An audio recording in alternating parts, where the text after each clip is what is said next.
नमस्कार. आज गुरुपौर्णिमा. मोठा गट, चाफा, मोगरा आणि निशिगंधमधील आमचे बालमित्र आपणासमोर गुरु शिष्यांचे एक सुंदर नाते दाखवणारी समर्थ रामदास स्वामी आणि छत्रपती शिवाजी महाराज यांची गोष्ट सादर करणार आहेत. गोष्टीचं नाव आहे वाघिणीचे दूध. याचे हे सुंदर नाट्यीकरण. चला पाहूया.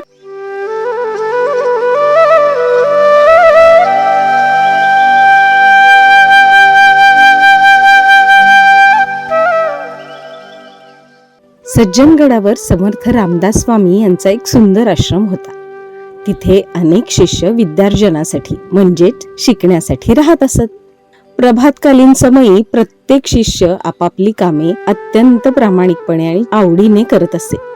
कोणी स्वच्छ अंगण झाडून तिथे सडा रांगोळी करत असे, कोणी पिण्यासाठी, सर्व दैनंदिन कामकाजासाठी विहिरीतून पाणी शेंदत असे, तर कोणी फुले गोळा करून त्याचा सुंदर हार देवपूजेसाठी तयार करत असे. प्रत्येक जण आपापल्या कामामध्ये व्यस्त असत. समर्थ रामदासांनी सर्व कामे आटोपल्यानंतर प्रत्येक शिष्याला प्रार्थनेसाठी एकत्र बोलवले.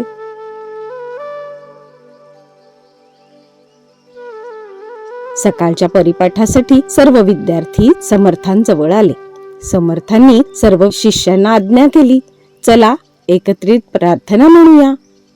हात जोडा. सर्वांनी हात जोडले व प्रार्थनेस सुरुवात झाली.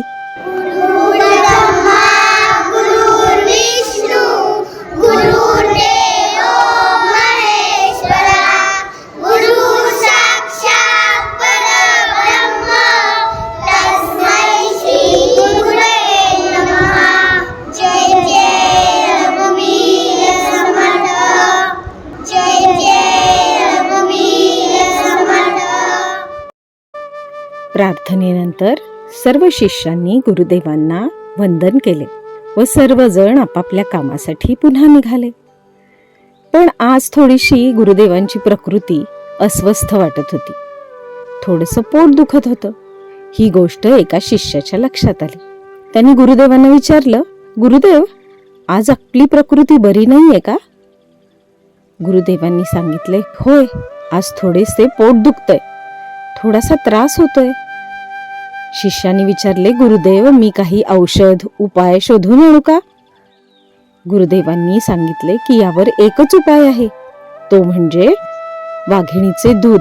हेच औषध या माझ्या दुखण्यावर लागू पडेल. पण हे ऐकताच शिष्य मात्र घाबरला आणि त्यांनी 2 पावले मागे घेतली. सगळ्यांना प्रश्न पडला की आता हे वाघिणीचे दूध आणणार तरी कोण? एवढ्या घनदाट जंगलात जाणार कोण? त्यात गुरुदेवांचे दर्शन घेण्यासाठी, त्यांना भेटण्यासाठी छत्रपती शिवाजी महाराज गडावर आले.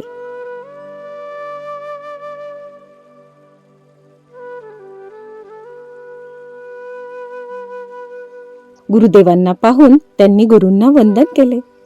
छत्रपती म्हणाले, प्रणाम गुरुदेव. गुरुदेवांनी शिवरायांना आशीर्वाद दिला. गुरुदेवांना पाहताच शिवरायांच्या लक्षात आले की आज गुरुदेवांची प्रकृती काही बरी दिसत नाही. त्यावर शिवराय म्हणाले, गुरुदेव, आज आपणास काही त्रास होतोय का? आपली प्रकृती बरी दिसत नाही.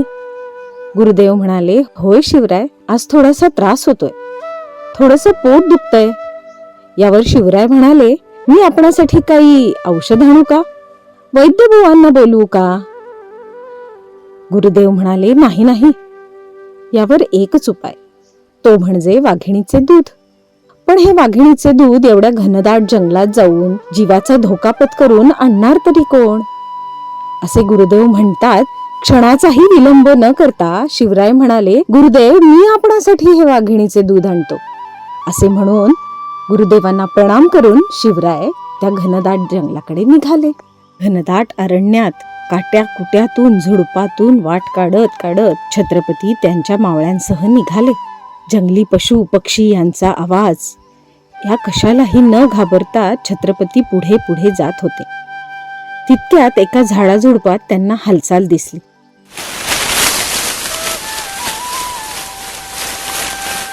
कुठेही न घाबरता शिवराय शांतपणे पुढे गेले. पाहतात तर काय, एका गुहेजवळ एक वाघीण आपल्या बछड्यांना कुरवाळत बसलेली दिसली. वाघीण त्यांच्या अंगावर धावून आली.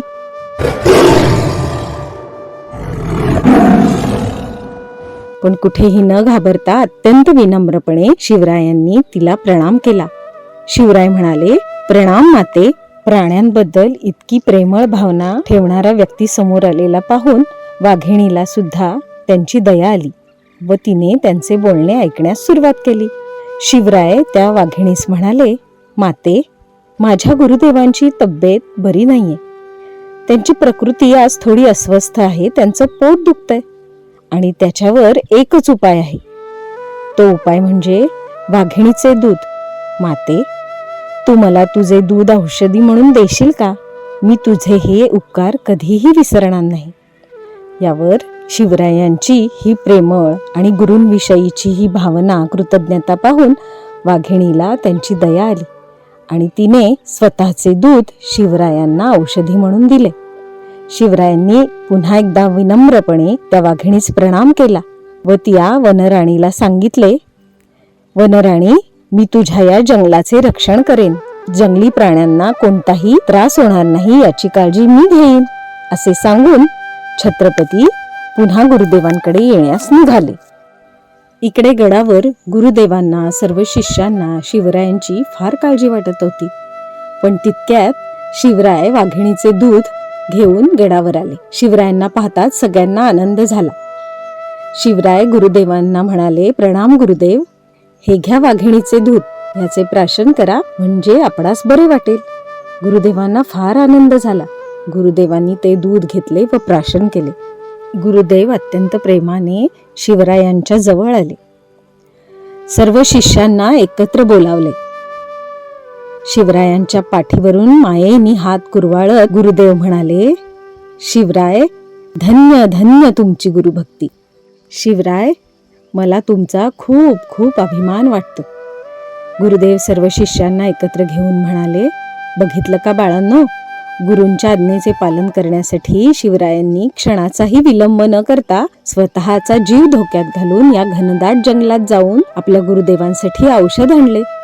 शिवराय, धन्य धन्य तुमची गुरुभक्ती.